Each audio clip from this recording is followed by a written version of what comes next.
Pongamos nuestro ejercicio de Cuaresma en las manos del Señor.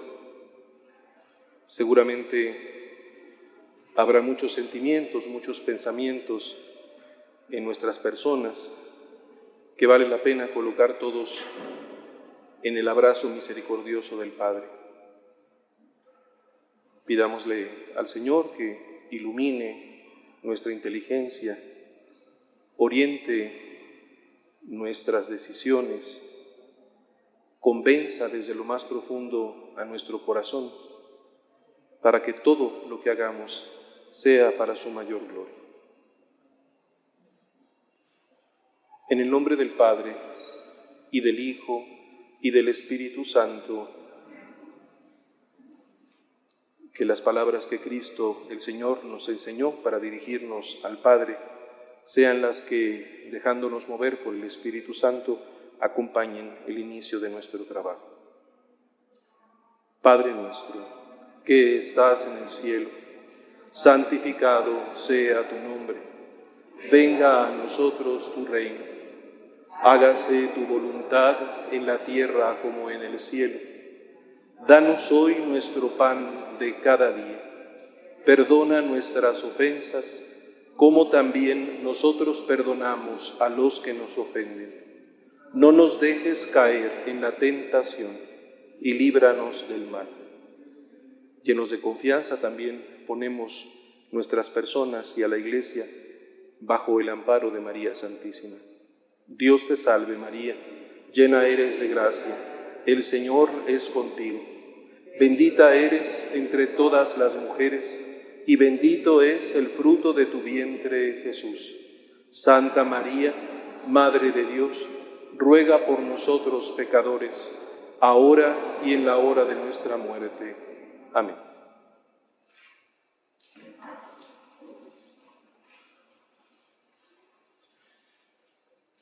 Hemos llamado en este año a estos ejercicios parábolas del camino. Vamos a acercarnos a 5 textos preciosos que son exclusivos del Evangelio según San Lucas. Escuchamos de esta pluma exquisita lo que esconde el misterio de Dios y que al mismo tiempo revela también la vocación del ser humano. Como imagen que quiere ilustrar y motivar estas 5 sesiones, se ha seleccionado un detalle del célebre cuadro de El Padre Misericordioso y el Hijo Pródigo de Rembrandt, directamente donde se encuentran los pies del Hijo que ha vuelto. En uno de los lados vemos la sandalia hecha a un lado, mientras el pie desnudo se encuentra ahí. En el otro lado vemos al pie calzado, pero donde se notan también las fatigas del camino. Somos siempre estos caminantes, estos seres humanos, hombres, mujeres, que llevamos, por supuesto, una ilusión, un deseo, una voluntad en nuestra interioridad, pero también que nos vamos cansando, que conocemos el fracaso de muchas de nuestras iniciativas, que conocemos, por supuesto, la fatiga de proseguir el camino, que a veces nos sentimos perdidos, agobiados, lejos del hogar, y que otras veces mantenemos nuestra voluntad de seguir adelante a pesar de las dificultades. Pensamos en nuestros propios pies de caminantes, pidiéndole al Señor que nos ayude a caminar. Las 5 sesiones que tendremos miran de alguna manera parábolas que tienen que ver con el camino de distintas maneras. En primer lugar, porque son parábolas que en la narrativa de Lucas pronuncia Jesús una vez que Él se ha decidido a dirigirse hacia Jerusalén, la ciudad santa, la ciudad donde puede entregar su vida el Mesías, el hombre justo, donde todo auténtico profeta da a conocer el mensaje de Dios, donde Él mismo habrá de morir, a donde ha dirigido muchas veces su caminar. Lucas mismo nos presenta a Jesús niño, cuando teniendo 12 años va con su familia a Jerusalén, sube a Jerusalén para la fiesta de la Pascua. Y será desde Jerusalén desde donde irradiará para el mundo entero el mensaje de la salvación. Nos dice el Evangelio de Lucas que Jesús endureció su rostro hacia Jerusalén. La expresión significa en esto una firme determinación, la orientación clara de su voluntad de caminar hacia allá, desde Galilea hacia Jerusalén, para encontrar en Jerusalén el momento de dar la vida. Se trata, por lo tanto, del camino definitivo de Jesús para que se cumpla su obra. Pero además estas son parábolas del camino, porque la idea misma de una ruta, de un caminar, de un recorrido que va de un punto a otro, de un origen a un destino, estas ideas están también presentes en todas estas parábolas. Algunas mencionan expresamente el camino, en otras se ve una distancia que ha de recorrerse, o se habla de la tierra en donde uno vive. En todos los momentos estaremos viendo algo que tiene que ver con el camino. Pero desde ello nos damos cuenta de que en distintas perspectivas se nos va hablando de los seres humanos que estamos en camino. Podemos decir que nos descubrimos caminantes, deseosos de aprender a caminar bien. Se nos muestran nuestros propios pies andariegos, los orígenes desde donde venimos y los destinos hacia donde nos dirigimos mientras recorremos itinerarios. La historia misma de los seres humanos es un permanente caminar. A veces se pierde el rumbo, a veces se recupera el andar, a veces nos fatigamos, a veces caemos en desgracias, pero podemos decir que el hecho de que la humanidad camina se encuentra de alguna manera representada en estas parábolas. Se ilustra entonces a la humanidad en camino. Podemos de hecho decir que hay en las 5 parábolas concretas que veremos una especie de círculo respecto a Jerusalén. La primera parábola, la que meditaremos el día de hoy, nos indica la bajada de un hombre desde Jerusalén mientras se dirigía a Jericó, hombre que sin embargo cae en desgracia. En la última de las parábolas veremos la subida de 2 hombres al templo para orar. Es como el círculo también de la humanidad que tiene un punto de referencia sólido en la ciudad santa. Podemos decir, de hecho, que todas estas parábolas quedan anudadas al cierre precisamente con la obra de nuestro Señor Jesucristo.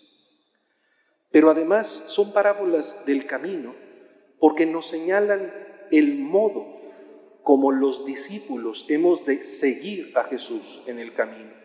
Todo el Evangelio de Lucas tiene esta perspectiva, ir detrás de Jesús, seguir los pasos de Jesús, incluso tomar la propia cruz siguiendo a Jesús. Más aún, la descripción de la iglesia en el Evangelio de Lucas y también en los Hechos de los Apóstoles se entiende como el camino. La comunidad cristiana, la iglesia, es el camino ciertamente en el que se sigue el caminar de Jesús. Por si esto fuera poco, de alguna manera en estas parábolas se deja ver también la persona misma de Jesús como la parábola encarnada. En cada una de ellas encontraremos a Cristo mismo como protagonista, al menos en una cierta lectura o en varias lecturas que podemos hacer de las distintas parábolas. También en este sentido deseamos aprender y ver a Cristo como el camino. Procedemos entonces a nuestra primera parábola. Si ustedes ven en el programa, siempre, en todas las parábolas, se menciona la palabra hombre, un hombre, dos hombres, siempre hay un protagonismo de seres humanos, de personas, un hombre. Y en cada una de estas circunstancias se va a estar de alguna manera señalando algo que le pasa al ser humano, pero sobre lo que Cristo está expresamente dando instrucciones.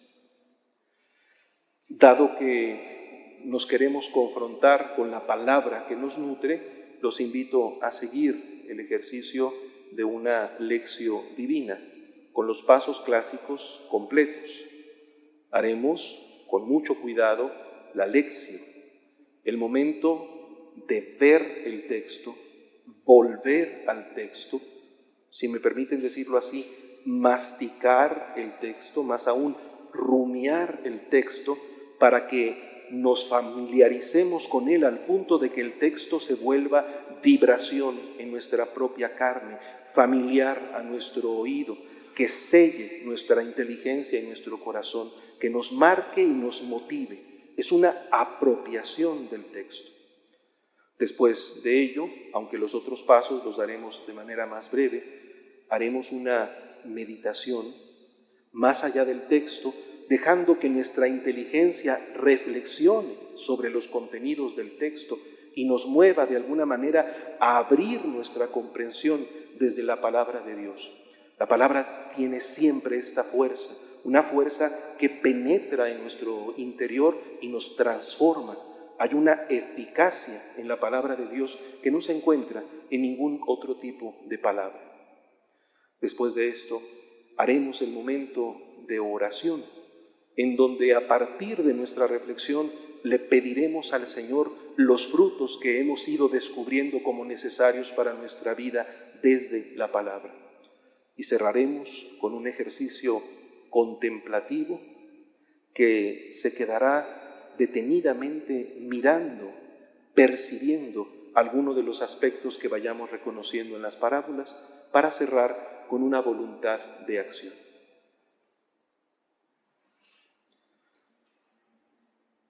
En esto se levantó un maestro de la ley y le preguntó para ponerlo a prueba: Maestro, ¿qué tengo que hacer para heredar la vida eterna? Él le dijo: ¿qué está escrito en la ley? ¿Qué lees en ella? Él respondió: amarás al Señor tu Dios con todo tu corazón y con toda tu alma y con toda tu fuerza y con toda tu mente, y a tu prójimo como a ti mismo. Él le dijo: has respondido correctamente. Haz esto y tendrás la vida. Pero el maestro de la ley, queriendo justificarse, dijo a Jesús: ¿y quién es mi prójimo? Respondió Jesús diciendo: un hombre bajaba de Jerusalén a Jericó, cayó en manos de unos bandidos que lo desnudaron, lo molieron a palos y se marcharon, dejándolo medio muerto.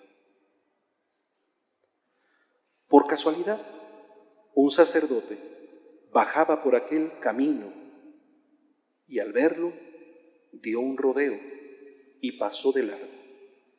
Y lo mismo hizo un levita que llegó a aquel sitio. Al verlo dio un rodeo y pasó de largo.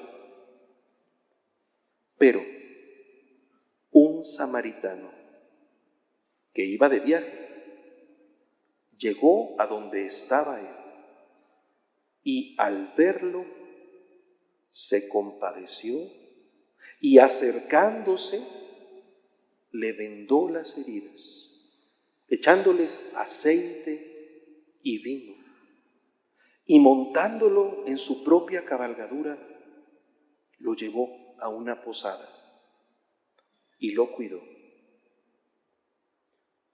Al día siguiente, sacando 2 denarios, se los dio al posadero y le dijo: cuida de él, y lo que gastes de más, yo te lo pagaré. cuando vuelva. ¿Cuál de estos tres te parece que ha sido prójimo del que cayó en manos de los bandidos? Él dijo, el que practicó la misericordia con él. Jesús le dijo, anda y haz tú lo mismo.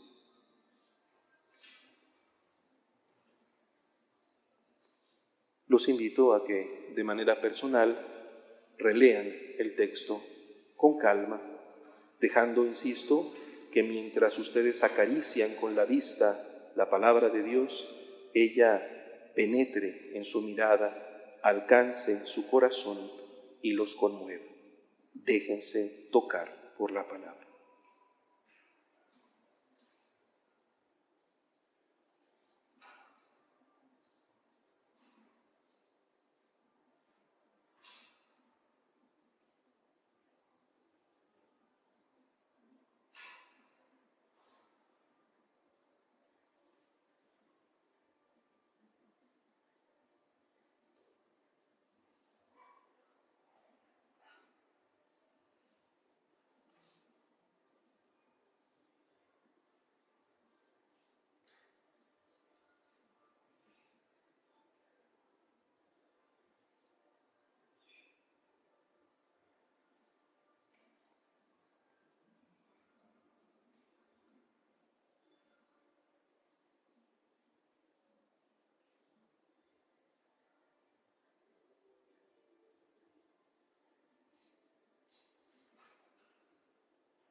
En este caso, les he propuesto no solo la parábola en sí misma, sino el marco de la parábola. ¿En qué contexto de un diálogo Jesús pronuncia esta hermosísima imagen, esta hermosísima narración? Quisiera, antes de hacer una nueva lectura, primero observar lo que se refiere al marco. Podemos decir que la parábola en sí misma empieza cuando Jesús dice, un hombre bajaba de Jerusalén a Jericó. Y la parábola en sí misma termina cuando dice, y lo que gastes de más, yo te lo pagaré cuando vuelva. Ahí se cierra la parábola. El marco, por lo tanto, lo tenemos en los versículos anteriores y posteriores. ¿Qué encontramos en el marco? En esto se levantó un maestro de la ley y le preguntó para ponerlo a prueba, Maestro, ¿qué tengo que hacer para heredar la vida eterna? Él le dijo que está escrito en la ley, que lees en ella. Él respondió, amarás al Señor tu Dios con todo tu corazón y con toda tu alma y con toda tu fuerza y con toda tu mente, y a tu prójimo como a ti mismo. Él le dijo, has respondido correctamente, haz esto y tendrás la vida. Pero el maestro de la ley, queriendo justificarse, dijo a Jesús, ¿y quién es mi prójimo? Ahí se inserta la parábola y luego vienen las instrucciones finales después de la parábola. Dice Jesús a este maestro de la ley, este doctor de la ley, ¿cuál de estos tres te parece que ha sido prójimo del que cayó en manos de los bandidos? Él dijo, el que practicó la misericordia con él. Jesús le dijo, anda y haz tú lo mismo. Comentemos brevemente este marco. ¿Por qué? Porque precisamente este marco nos muestra nuestro camino, nos pone en camino. ¿Cómo cierra la expresión de Jesús todo el discurso? Anda. Poreu dice, camina, ponte en camino, anda, muévete, actúa. No es una cuestión de una idea bonita. Hay, por supuesto, una idea hermosa, pero es una idea que ha de encarnarse en una manera de vivir. Por eso Cristo dice, anda y haz tú lo mismo. La acción, la actuación, el hacer, pero un hacer puesto en el camino. Esto es lo primero que queremos destacar. La palabra nos pone en camino con una manera concreta de caminar. Se trata de descubrir el estilo del caminar que se deriva de la parábola.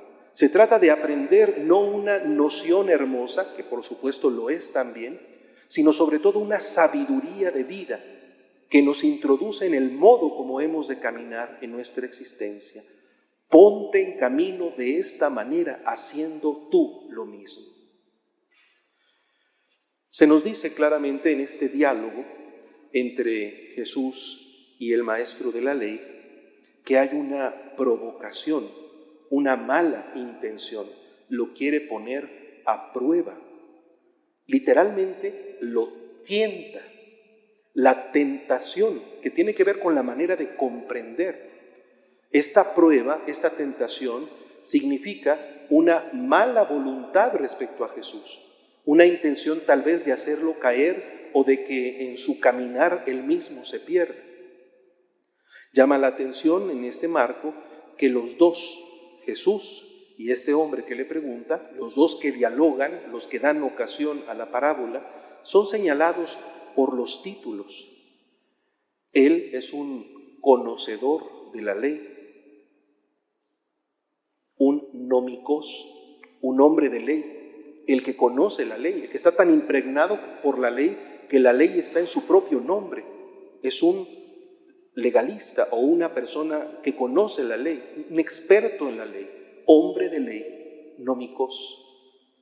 Mientras Jesús es llamado maestro, didáscalos, se dirige a él, didáscalo.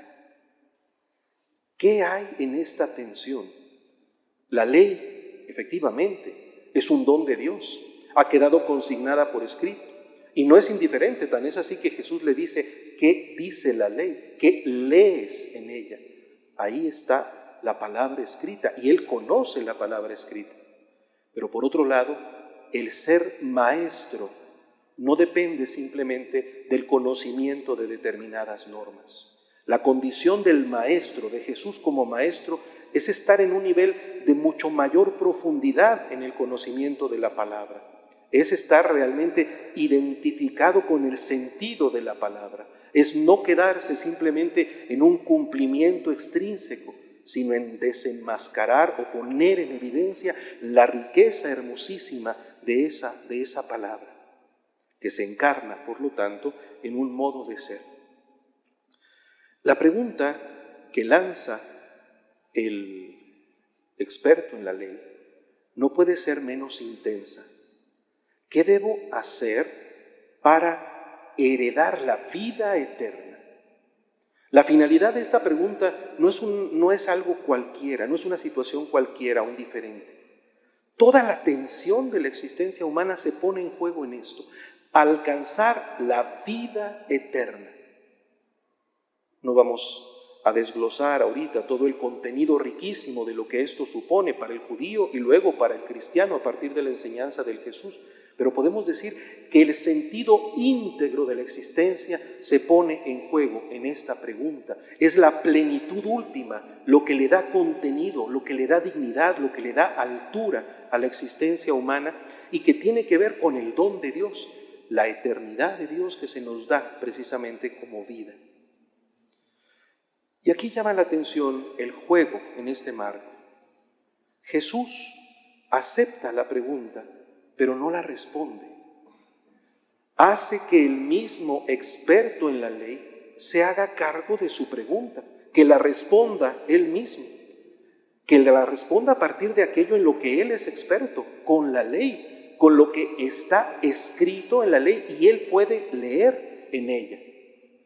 Y de hecho, adecuadamente, este experto en la ley responde llegando al núcleo de la ley, que de hecho ya contiene una interpretación de la ley, una respuesta a qué es lo más importante de la ley, y que por cierto corresponde a lo mismo que Jesús enseña, que es integrar dos contenidos de la ley. Lo que se refiere al amor de Dios, que está en el libro del Deuteronomio, y lo que se refiere al amor al prójimo, que se encuentra en el libro del Levítico. Él responde porque conoce la palabra. Y entonces queda en evidencia la mala intención de su pregunta. Y esto lo mueve a justificarse, porque hay una explicación ulterior que hace falta todavía. ¿Y quién es mi prójimo? Plesión. ¿Quién es mi prójimo? Porque claro, del modo como yo entienda la palabra prójimo, dependerá qué significa eso de amar al prójimo. Y entonces entenderé adecuadamente qué significa amar a Dios.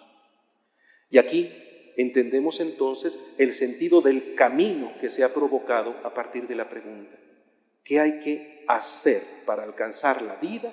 Tiene que ver con quién es mi prójimo, con identificar al prójimo. Y es en este marco que nos pone en camino que podemos voltear a la parábola en sí misma.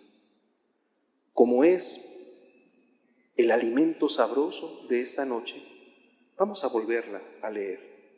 Y de hecho la leeré yo y después los volveré a invitar a leer, pero ya solo el fragmento de la parábola. Les pediría, sin embargo, que para escucharla pensemos que es la voz de Jesús mismo quien nos está pronunciando esta parábola. Respondió Jesús diciendo: un hombre bajaba de Jerusalén a Jericó. Cayó en manos de unos bandidos que lo desnudaron, lo molieron a palos y se marcharon, dejándolo medio muerto. Por casualidad, un sacerdote bajaba por aquel camino y al verlo dio un rodeo y pasó de largo. Y lo mismo hizo un levita que llegó a aquel sitio. Al verlo dio un rodeo y pasó de largo. Pero un samaritano que iba de viaje llegó a donde estaba él y al verlo se compadeció y acercándose le vendó las heridas, echándoles aceite y vino, y montándolo en su propia cabalgadura, lo llevó a una posada y lo cuidó. Al día siguiente, sacando 2 denarios, se los dio al posadero y le dijo: cuida de él, y lo que gastes de más, yo te lo pagaré cuando vuelva. Suspenso. Hagamos una lectura personal de nuevo de la pura parábola.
¿Cuál es el lugar de esta parábola?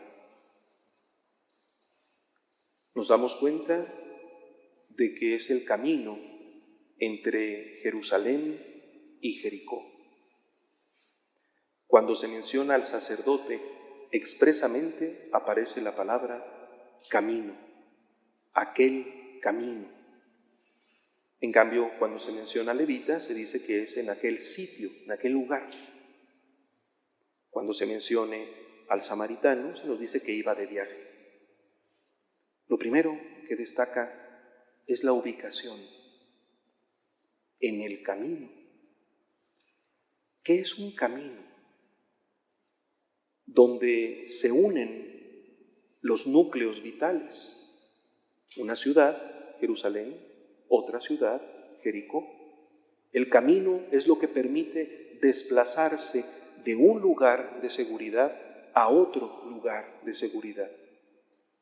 La red de relaciones humanas se establece a partir de los caminos. Los caminos nos permiten no estar encerrados, y aunque cada uno de nosotros tenga su propio ámbito de seguridad, tiene que salir de él para dirigirse a otro lugar. El camino es, por lo tanto, espacio de desplazamiento. Hay que andarlo para poder salir y dirigirse hacia. Y el camino es siempre un riesgo. No sabemos lo que nos puede ocurrir en el camino. No sabemos a quién nos podemos encontrar en el camino. No sabemos qué nos puede pasar en el camino. Nuestros bienes, nuestra propia persona, nuestros ropajes, nuestros alimentos, todo de alguna manera queda involucrado en el caminar. El ir solo o el ir con alguien. Todo el riesgo del camino está ahí. Y en este marco, en esta construcción visual, en este ámbito en el que se lleva a cabo el episodio, aparece el protagonista. Un hombre. Literalmente dice el texto, un cierto hombre. Anthropostis. Un cierto hombre. Llama mucho la atención porque ya sabemos desde ahorita que este hombre, es el verdadero protagonista del episodio.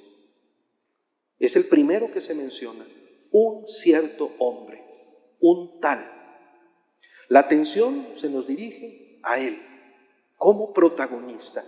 Ahí está el centro de nuestra atención. Claro, porque ahí está la respuesta a quién es el prójimo. ¿Y quién es él? Y aquí aparece lo más asombroso. No se presenta ningún rasgo para identificarlo. ¿De dónde es? ¿Es rico? ¿Es pobre? ¿Tiene familia? ¿Está solo? ¿Quién es este hombre? ¿A qué pueblo pertenece o a qué tribu pertenece? ¿Dónde se adscribe su experiencia vital? ¿Quién es realmente este tal? No tenemos la más mínima idea. El protagonista no tiene un rostro preciso, un perfil determinado, para que en efecto pueda ser cualquiera. El protagonista es cualquiera con tal que sea un ser humano. Es un ser humano. Y a él se refiere el texto. La relación que Jesús va a identificar con lo que significa ser prójimo es quien lo reconoce y trata a él como prójimo, a este desconocido, a este cuyos rasgos concretos ignoramos. Cualquiera. ¿Qué es lo que sí sabemos de este hombre anónimo? Que bajaba, se había puesto en camino, había estado en Jerusalén, la ciudad santa, y ahora se dirigía a Jericó. Dos ciudades cercanas pero muy distintas, cada una con su propia intensidad. Jerusalén, el lugar del templo, la ciudad de David, la síntesis religiosa del pueblo de Israel. Jericó, una ciudad rica y fecunda, un punto de convergencia con muchos otros caminos, toda la naturaleza sobreabundante que, por cierto, no se encuentra con tanta intensidad en Jerusalén. Dos ciudades distintas. Este hombre se había puesto en camino, en ese camino, y es en ese camino donde le ocurre la desgracia. Ahora mismo veremos en qué consiste esta desgracia, pero no hubiera ocurrido si él no hubiera salido, si él no se hubiera puesto en peligro, si él no hubiera lanzado su caminar hacia el cruce en donde aparecen otras personas. Pero no solo será en el camino donde le ocurre la desgracia, también será en el camino donde encontrará quien se haga cargo de él. Será en el camino que será rescatado. Un hombre bajaba de Jerusalén a Jericó y se describe a continuación la desgracia. Cayó en manos de unos bandidos que lo desnudaron, lo molieron a palos y se marcharon dejándolo medio muerto. La escena del robo nos indica también lo que le pasó a este hombre que se había puesto en camino, y es descrito con mucho cuidado. Unos bandidos. Porque en el camino nos podemos encontrar con mucho mal, con personas que directamente agreden nuestra seguridad, con personas que directamente desean quedarse con nuestras cosas, con personas que pueden lastimar nuestro cuerpo, con personas que pueden dejarnos solos. Esto ocurre directamente con estos lestais, con estos bandidos. Fue a dar con ellos, cayó con ellos. Una desgracia, cayó con ellos. Y viene aquí una descripción de lo que le hacen. Lo dejaron desnudo, dice primero. La idea es, lo despojaron.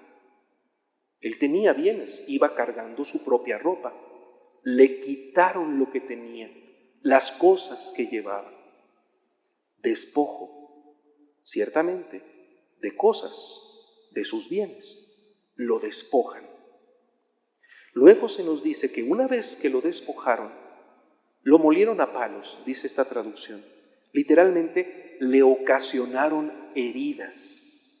Le ocasionaron heridas. Ya no son sus bienes, ahora mira a su cuerpo. Ya es la integridad física, no son los bienes de los que es despojado, sino su propio cuerpo recibe el maltrato. Hay heridas en su cuerpo. Después se nos dice que ellos se fueron, se alejaron por lo tanto de él. Primero cayeron donde estaba él, o él cayó en sus manos, ahora está postrado, y después de esto lo dejan medio muerto y toman distancia. Se fueron, se alejaron en el camino de donde él había quedado. Lo dejaron medio muerto, lo dejaron solo, despojado en sus bienes, maltratado en su cuerpo, solo, en peligro de vida. Ahí quedó arrumbado. Y la narración nos deja en un primer suspenso: la desgracia del hombre en el camino. El siguiente momento lo podemos llamar la evasión. Dos personajes van a aparecer aquí. Por casualidad, un sacerdote bajaba por aquel camino y al verlo dio un rodeo y pasó de largo. Lo mismo hizo un levita que llegó a aquel sitio Al verlo, dio un rodeo y pasó de largo.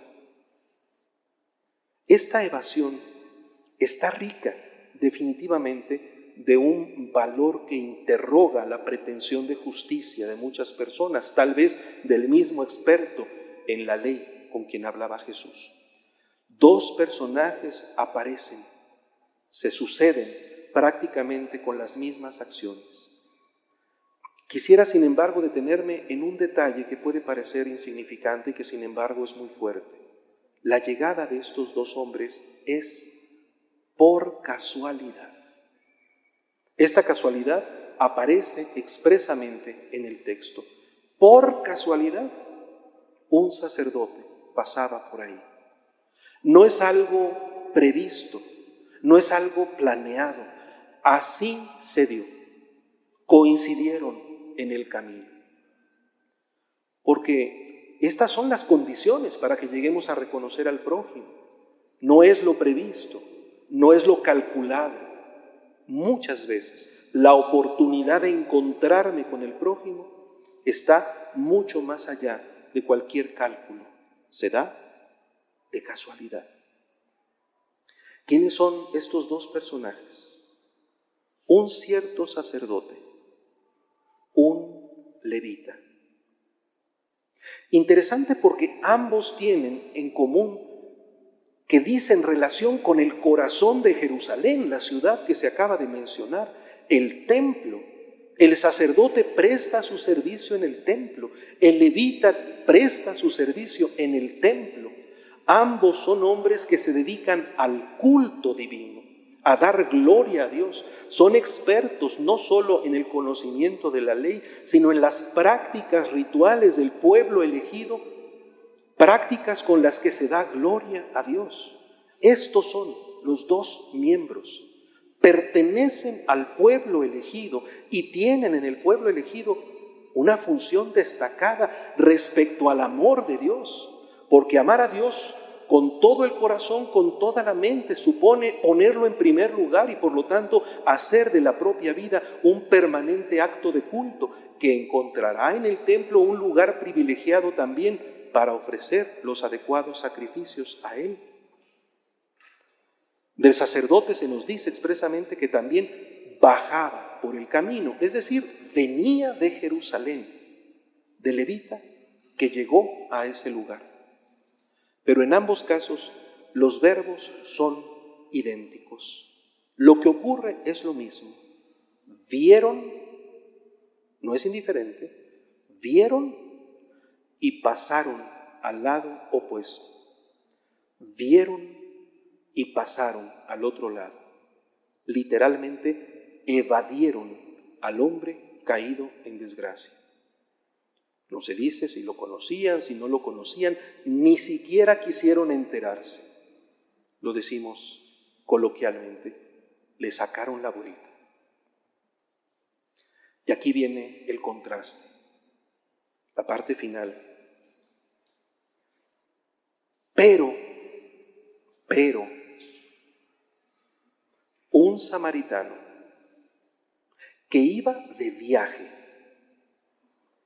llegó a donde estaba él y al verlo se compadeció y acercándose le vendó las heridas, echándoles aceite y vino y montándolo en su propia cabalgadura, lo llevó a una posada y lo cuidó. Al día siguiente, sacando 2 denarios, se los dio al posadero y le dijo: cuida de él y lo que gastes de más, yo te lo pagaré cuando vuelva. El contraste resulta evidente desde el principio con las mismas palabras que emplea el evangelista. Pero, ¿a qué se debe el peso de este pero? Precisamente a lo que no se esperaba. Los personajes que han aparecido antes, los bandoleros, el sacerdote y el levita, tienen en común, por una parte, los bandidos que le hicieron daño al hombre anónimo. El sacerdote y el levita que no lo atendieron. Este samaritano va a hacer exactamente las acciones contrarias o bien opuestas a lo que realizaron los bandoleros y a lo que realizaron el sacerdote y el levita, o lo que no realizaron el sacerdote y el levita. Esta adversativa, por lo tanto, no es indiferente. Un samaritano, de quien menos lo podíamos esperar. Aquellos, el sacerdote y el levita, pertenecían al pueblo. ¿Qué sabemos del samaritano? No pertenece al pueblo, está separado del pueblo. Para el judío, un samaritano tiene otras ideas y otra práctica, otra manera de vivir, otro grupo de referencia. Más aún, es un adversario étnico y religioso. Tiene una lectura equivocada de la ley, diríamos, es un hereje. Tiene una práctica cultural errada, no adora bien a Dios. De hecho, el camino para él parecería más difícil, porque está en la ruta que no es de los samaritanos, es la ruta privilegiada para los miembros del pueblo de Israel. Venía de más lejos, y de hecho no se nos dice que bajaba de Jerusalén, ni que estaba en Jericó, se nos dice que estaba de viaje. La condición es mucho más arriesgada en el caso del samaritano que en la de los otros personajes. La secuencia de acciones, sin embargo, que se presenta es mucho más detallada. Primero se nos dice que vino a él. Hay algo en común con respecto al sacerdote y al levita, porque ahí donde el sacerdote y el levita vieron y pasaron al otro lado, él vio como ellos, él también vio, el escenario era exactamente el mismo, vio, pero él vio sin distanciarse. Él no se fue al otro lado, al contrario.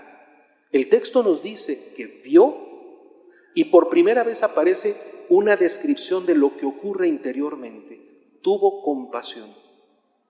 No se nos dice qué pasó con el sacerdote y el levita. Tal vez tuvieron miedo, tal vez prefirieron mantenerse en la ignorancia, tal vez también sintieron piedad, pero mejor no se acercan. Pero no se describe el movimiento interior. En cambio, del samaritano sí se nos dice qué ocurrió después de que vio. Tuvo compasión. Por cierto, una descripción muy hermosa, movimiento interior de vísceras, es un movimiento entrañable. Tuvo una compasión interior profunda. Se le movieron las entrañas, entrando en sintonía con aquel hombre. Y este movimiento interior desencadena acciones concretas de compromiso. Y veamos cómo todas ellas son lo opuesto a lo que hicieron los bandoleros. Primero, mientras los bandoleros se alejaron y lo dejaron, él se acercó. Entonces el hombre ya no quedó solo, ya había alguien que estaba cerca de él. Se le acercó. Y allí donde los bandoleros lo habían lastimado en su cuerpo, él curó las heridas. La descripción es plástica porque le va a poner aceite y vino. Va a emplear sus propios recursos cuando a él lo habían dejado despojado, y va a emplear sus recursos, sus propias manos, para curar las heridas que ha sufrido este hombre.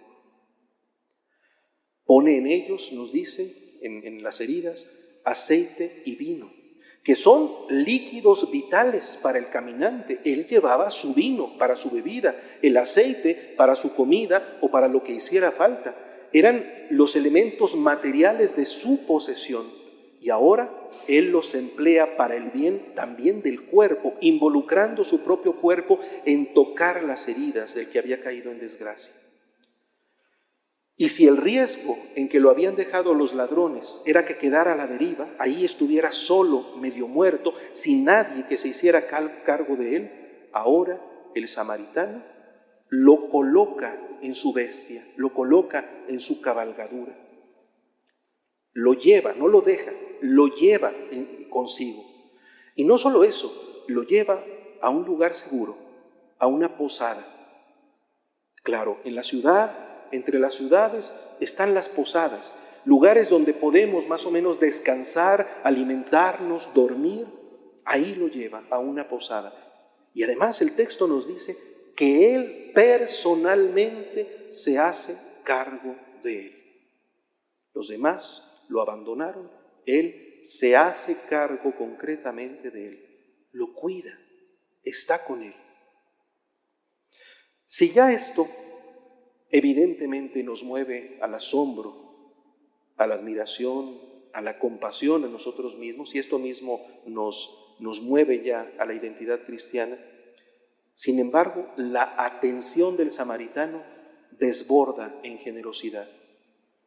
Al día siguiente, nos dice, va a poner sus recursos. Sí, a él lo habían despojado, le habían quitado lo que traía. Ahora él va a emplear 2 denarios.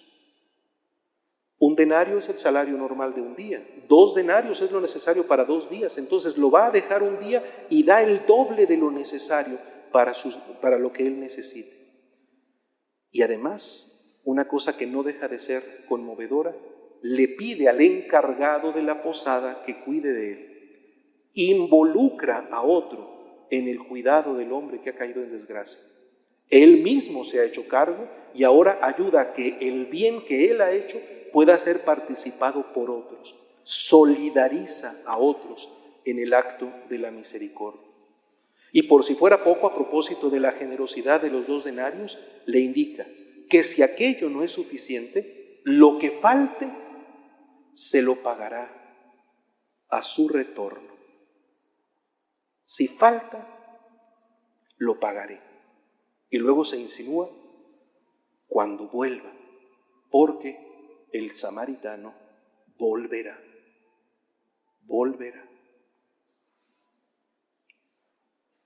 En realidad, el suspenso de la narración ahí nos deja.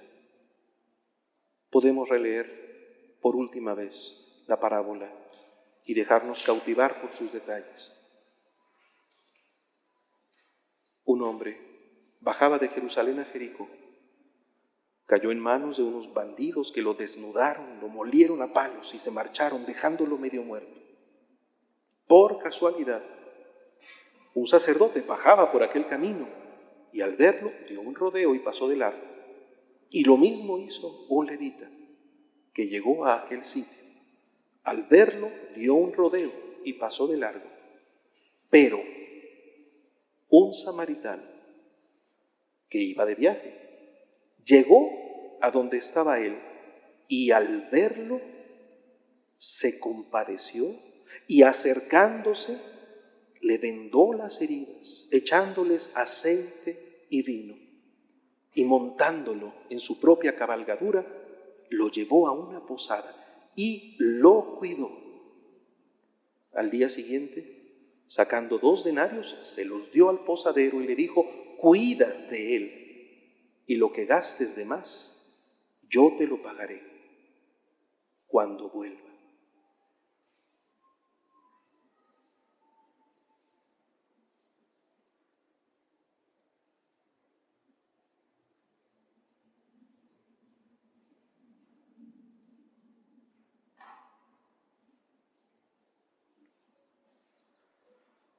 Para el segundo bloque de nuestra lección divina, voy a sugerir algunas pistas de meditación, invitando a cada uno a apropiarse en base a estas ideas para que cada uno descubra lo que el texto le sugiere, le indica, le enseña, le mueve en el momento presente. Meditación. Todo ocurre en el camino. ¿Cuál es hoy mi camino? ¿Dónde estoy yo? ¿Cuáles son mis lugares de seguridad, de certeza, de tranquilidad? ¿Cuáles son los desplazamientos concretos que realizo en mi día a día? ¿Hacia dónde voy? ¿Qué personas suelo encontrarme en mi camino? Y aquí quisiera subrayar por casualidad. El sacerdote y el levita pasaban por el camino que iba a Jerusalén, que bajaba de Jerusalén. Es el lugar ordinario, el lugar común, lo usual para ellos.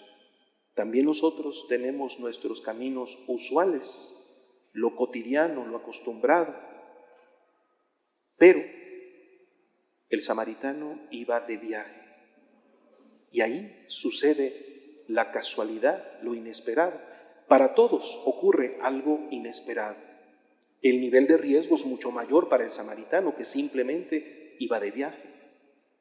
Pero para aquellos dos hombres, para el sacerdote y para el levita, aquel era el rumbo ordinario de su camino.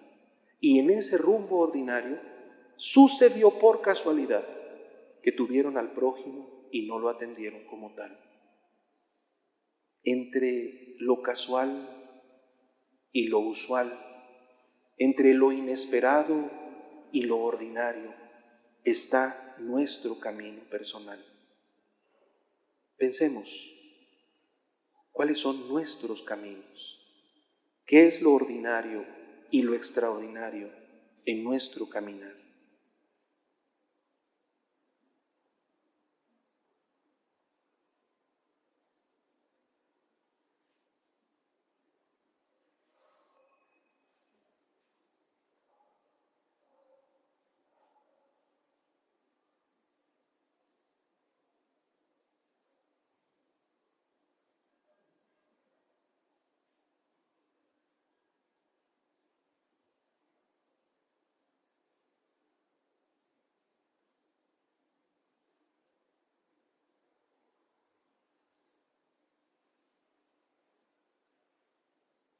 Sobre el escenario de nuestro camino personal, ahí donde está lo ordinario y lo extraordinario de nuestro acontecer, viene la pregunta sobre el camino cristiano, lo que significa caminar como Jesús nos enseña, caminar según Jesús.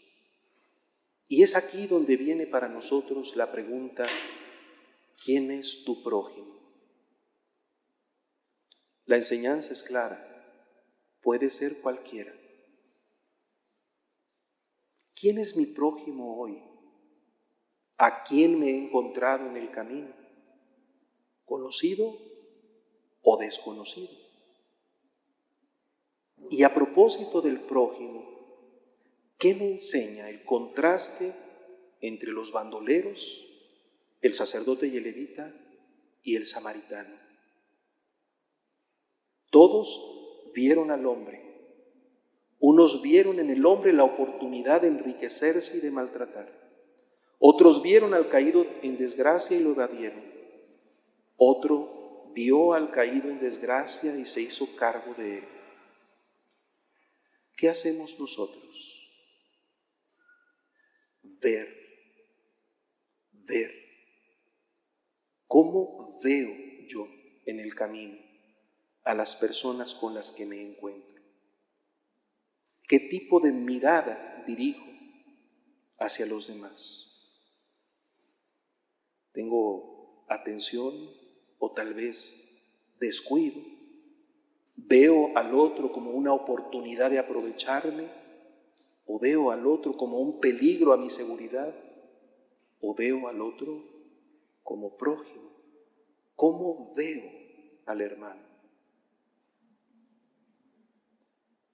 Y luego, sobre todo ante el contraste especial entre el sacerdote levita y el samaritano, la evasión. ¿Acaso yo he evadido la oportunidad de encontrarme con alguien que tal vez me necesitaba? ¿O me he hecho cargo? La enseñanza nos mueve a no evadir, no evadir. El estilo de Jesús nos mueve a no evadir. Y luego hay 3 acciones que de alguna manera podemos también descubrir en nosotros mismos. El ver se convierte en compasión.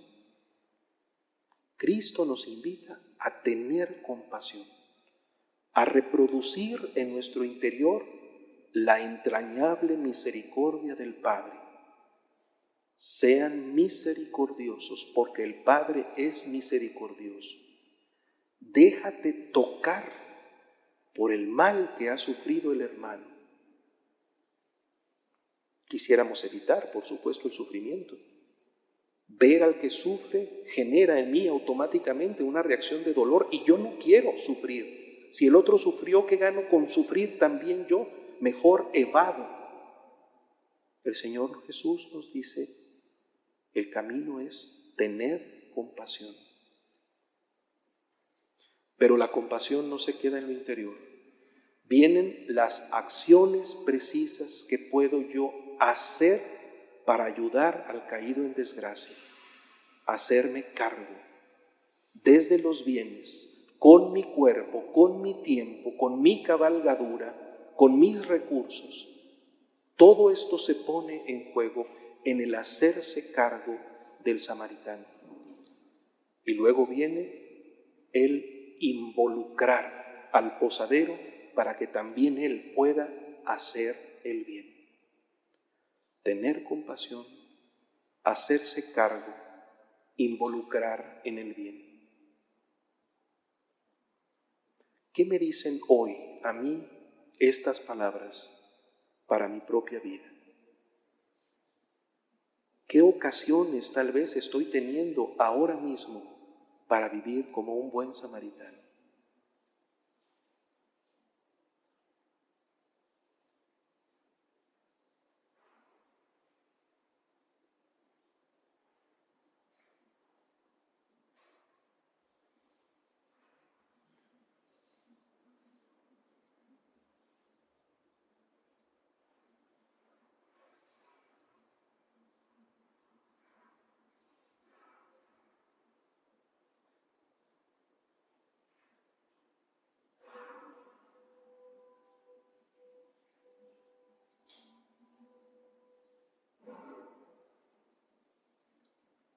Decíamos que las parábolas del camino nos hacen descubrir nuestro propio camino, nos invitan a caminar conforme a la enseñanza de Jesús.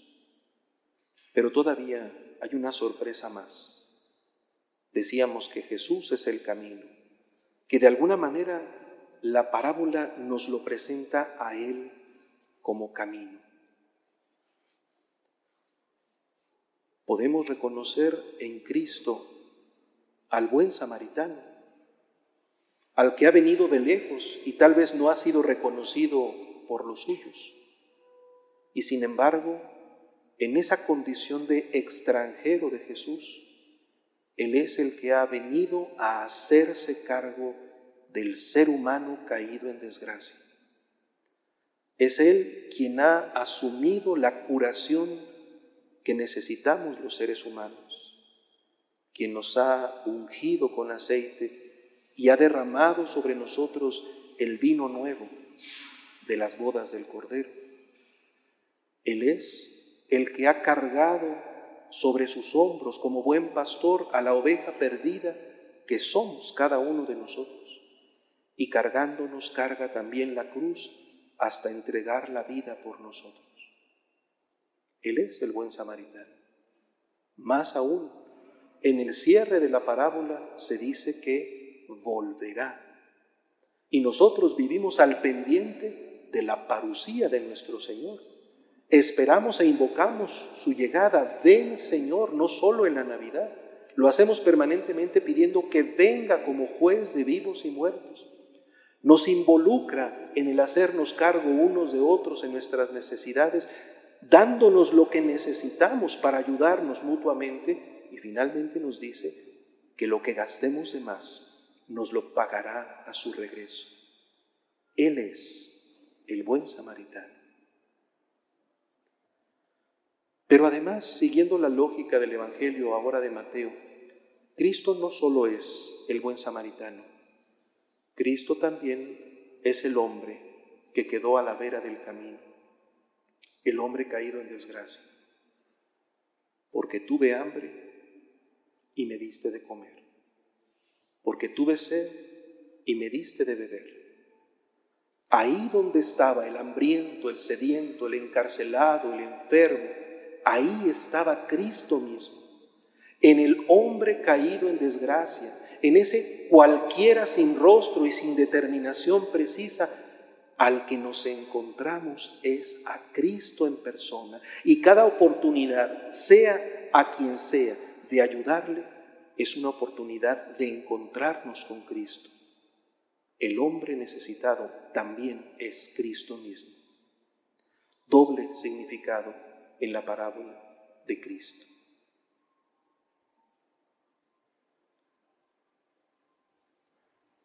A partir de estas consideraciones, de esta meditación, los invito a entrar en el cierre orante de nuestro ejercicio. Primero, orando simplemente, dirigiendo nuestra palabra a Dios. Démosle primero gracias. Es siempre bueno dar gracias. Dar gracias por el camino. Dar gracias porque podemos caminar. Dar gracias porque Él camina con nosotros. Dar gracias porque Él nos enseña a caminar, nos enseña a asumir nuestra responsabilidad en el camino. Démosle gracias al Señor por nuestro propio camino, por nuestra propia historia, por lo usual y por lo casual de nuestro camino, por las personas de nuestro camino, por el tiempo de nuestro camino, por el bajar o subir, por el estar ahí en aquel lugar o por el ir de viaje. Demos gracias por nuestro camino.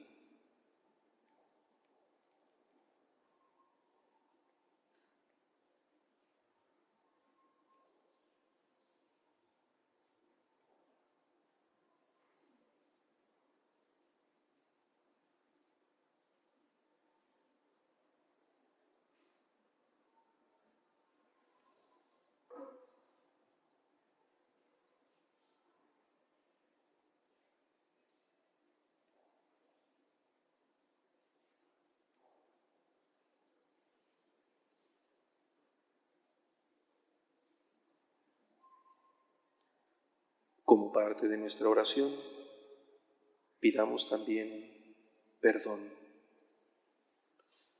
Perdón por los momentos de evasión, por nuestros pecados de omisión, por los momentos en que no hemos conocido a nuestro prójimo, por la indolencia y por el descuido, por haber abandonado al hermano, tal vez por haber justificado a veces ese abandono con argumentos de nuestra propia fe.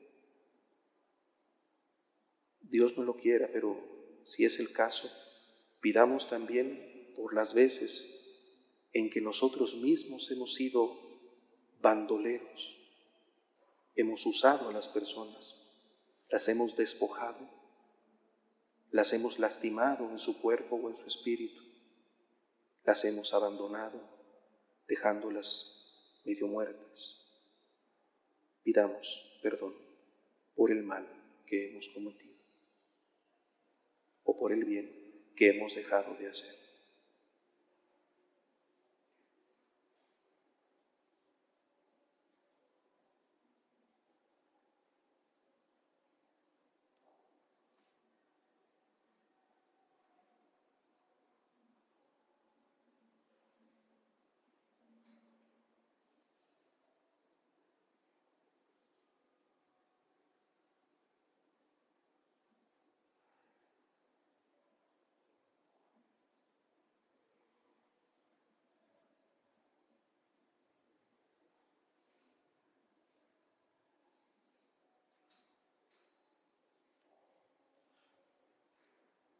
Finalmente, pidamos, supliquemos aquello que necesitamos.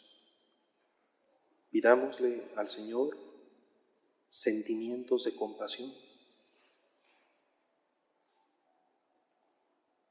Pidámosle al Señor una mirada como la suya.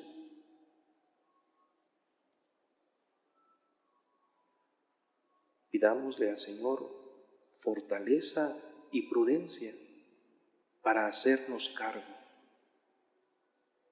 Sentimientos de compasión, mirada como la de Cristo, fortaleza y prudencia para hacernos cargo.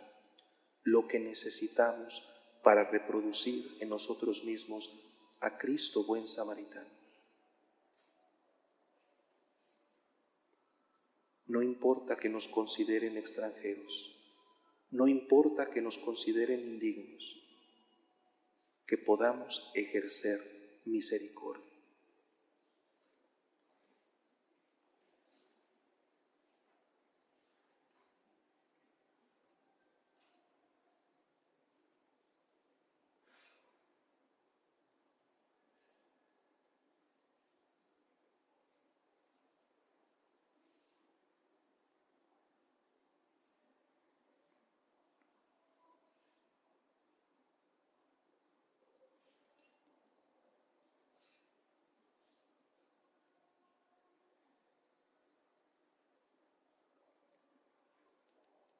Que nuestra acción de gracias por el camino, que nuestra súplica de perdón por nuestras faltas y omisiones, que el suplicar lo que necesitamos para reproducir al buen samaritano se convierta en un momento hermoso de contemplación.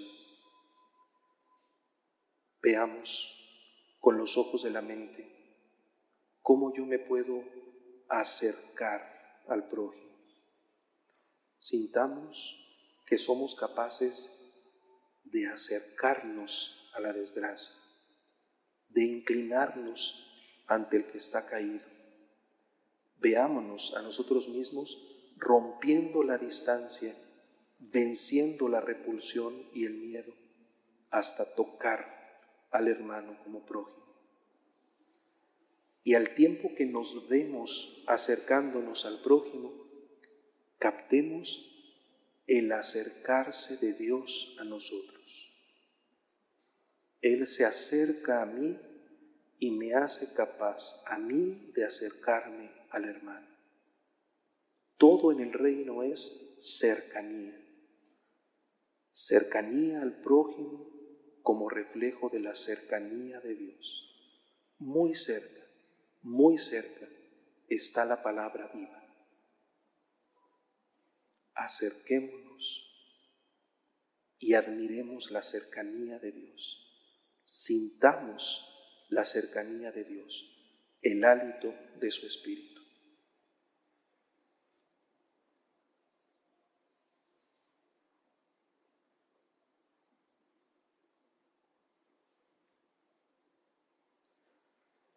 Y mientras experimentamos el poder del Espíritu, miremos ahora como parte de nuestra contemplación estos dos signos concretos que nos propone la parábola. Al hombre caído en desgracia, el samaritano lo atendió en sus heridas con vino y aceite. Veamos el vino, veamos el aceite. Pensemos en su aroma, en su consistencia, en su bondad.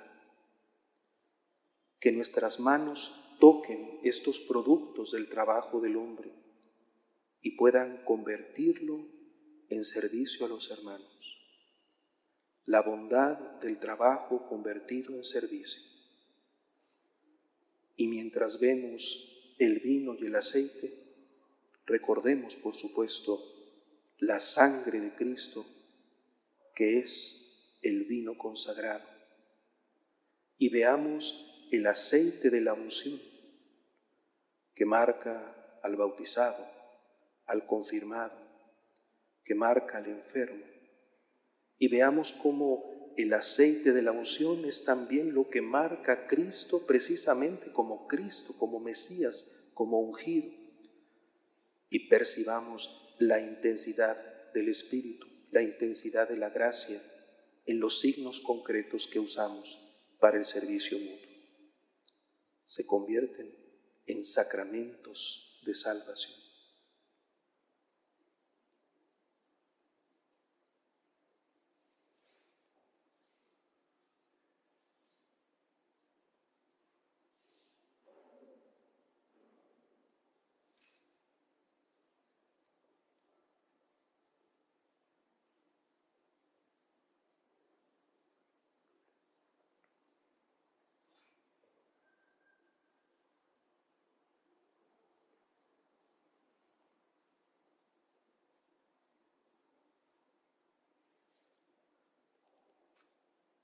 Y cerremos nuestra meditación con la última palabra, que es la acción, el compromiso. Escuchemos para esto las mismas palabras del Señor. Ve y haz tú lo mismo. Actúa así. Ponte en camino. Ponte en camino para actuar como Cristo te lo ha mostrado en esta parábola. Escuchemos del tono de su propia voz esta encomienda, que es tarea, que es misión y que también es dicha para quien la entiende. Ve y haz tú lo mismo. Ve y haz tú lo mismo. Ve y haz tú lo mismo.